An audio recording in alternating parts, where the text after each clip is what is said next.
Hello everyone and welcome to another review. Today we're going to go ahead and review Bleu de Chanel, the Parfum version. This review is actually going to be slightly different than I usually make my reviews in that it's not going to follow the same format that my other reviews take. This is actually going to be primarily a comparison video to the original Bleu de Chanel. Now, if you want to see the original Bleu de Chanel, I'm going to have it linked up here somewhere, and that version or that video that you watch, everything that you say or that you hear in it is pretty much going to be applicable for Bleu de Chanel, the Parfum version. Now, the Parfum version, obviously, in this video, I'm going to be touching upon the specific differences and what I find in it. All right, so bear with me here. This is a little bit different. So starting off, so here are the presentation for both of them.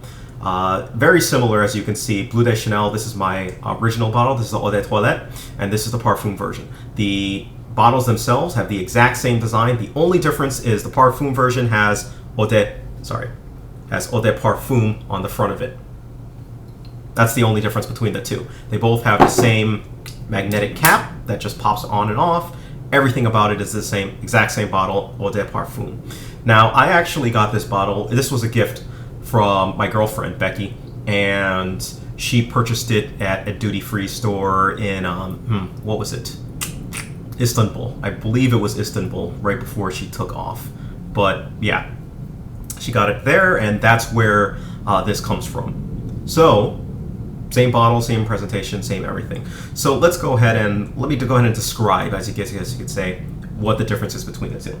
So the first, right off the bat, when I smelled the Eau de Parfum version, I felt that it was just like Bleu de Chanel, and it is just like Bleu de Chanel, only a little bit more concentrated. So when I first sprayed it, I was like, oh, this is very pleasant. It is a Parfum version of Bleu de Chanel. And I'm thinking to myself, okay, this is going to go good. This is going to go well.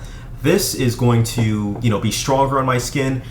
I could use a little bit stronger version of Bleu de Chanel. Now, even though I say that, understand this, the performance of Bleu de Chanel, the original Eau de Toilette, is actually really good performance. And by mean really good, that's one of the big draws that I have and why I constantly recommend Bleu de Chanel. Not only does it smell good, but the performance is just outstanding. So you spray it on, just leave it, forget it. It's going to last you well over all day. It's going to be constantly projecting throughout, and that's one of the things that I really loved about Bleu de Chanel. Performance on par, the smell was on par, everything about it pretty much was on par, which is why it always gets such high marks. Now, the Parfum version, when I smelled it, the smell compared to the original Bleu de Chanel, I was like, okay, at the top, this actually does smell better than the Eau de Toilette version. So I'm going along with it, and as I guess you could say about the 2 hour mark, actually about an hour mark, I start to notice, wait a second, this isn't projecting as strong as Bleu de Chanel does. Bleu de Chanel is a great projector, but it's not a heavy fragrance, which makes it perfectly fine. So I'm looking at this a little bit differently, and as it kind of goes on a little bit longer, it's dying down to my skin, and it's also all of a sudden becoming a skin scent. So I'm actually really disappointed with the performance of the Eau de Parfum version. It smells like if I were to smell the Eau de Parfum versus the Eau de Toilette, as far as smell-wise goes, I wouldn't be able to tell the difference. And it's a very slight difference, although, again, when smelled side by side, I do think the Parfum version does smell slightly different. But if I'm just passing it out, I would have a very hard time telling the difference between the two. The performance, on the other hand, I will tell the difference right away, because Parfum version becomes a skin scent after about 2 hours. Becomes a skin scent after about 2 hours, and after about 6 hours, it's like memories of Bleu de Chanel. You barely can tell it's there. After about 8, it's gone. Bleu de Chanel Eau de Toilette, this version, the original version, you spray it on, it's lasting strong, at least on my skin now, well 8+, and it's still going on nice and strong. So that is really what puzzled me. Why is a Parfum version, as far as, projection, longevity, and everything like that, not doing as well as the Eau de Toilette? I can't tell you why. I'm actually going to do a little bit more research and see if I can get back to people on it, but on my skin, it just does not have that same oomph to it, and it is a legit copy. They're both legit copies. One is just not, the Eau de Parfum, the one that's supposed to be stronger, is just not doing it. I'm not sure how else to explain it. It could be a combination of, I guess, no, you know what? I couldn't really tell you why it's not, but it's not.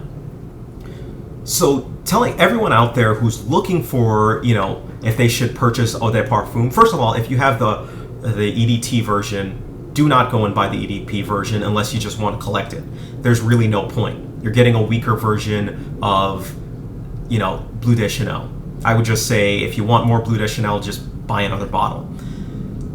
The one saving grace, yes, it does smell slightly better, but it's not enough to warrant a different purchase. If you're purchasing Bleu de Chanel for the first time, go with the EDT version, the Eau de Toilette, the original version. I would highly recommend do not go with the Eau de Parfum version. Is it a good fragrance in its own right? Yes, this is still a good fragrance in its own right. And compared to most fragrances, it still does well. But the fact that the performance on this fragrance is so bad, it's not terrible, but it's just not what made Bleu de Chanel. So, even if you're purchasing it for the first time, definitely go with EDT. Don't go with EDP. There are no scenarios that I can really think of that I would recommend the EDP over the EDT. So stick with the EDT as my verdict. If I'm to go ahead and give this rating by itself, this would probably get a 7 out of 10. 6 out of 10, 7 out of 10-ish. That's kind of what I'm looking at it, just because the drop in performance is just huge. Now, on the flip side, if you thought that Bleu de Chanel was a little bit too strong for your taste, if it was projecting too much, this actually might be the perfect one for you then. It definitely doesn't have that oomph to it, so give this a try. If Bleu de Chanel was too strong for you, take a look at this one. It might suit your purposes. All right? That's pretty much it. So if you have any questions whatsoever, please feel free. Leave a message down below. Send me a note. Do whatever you got to do. Thank you. Take care of yourselves, and you guys have a great day.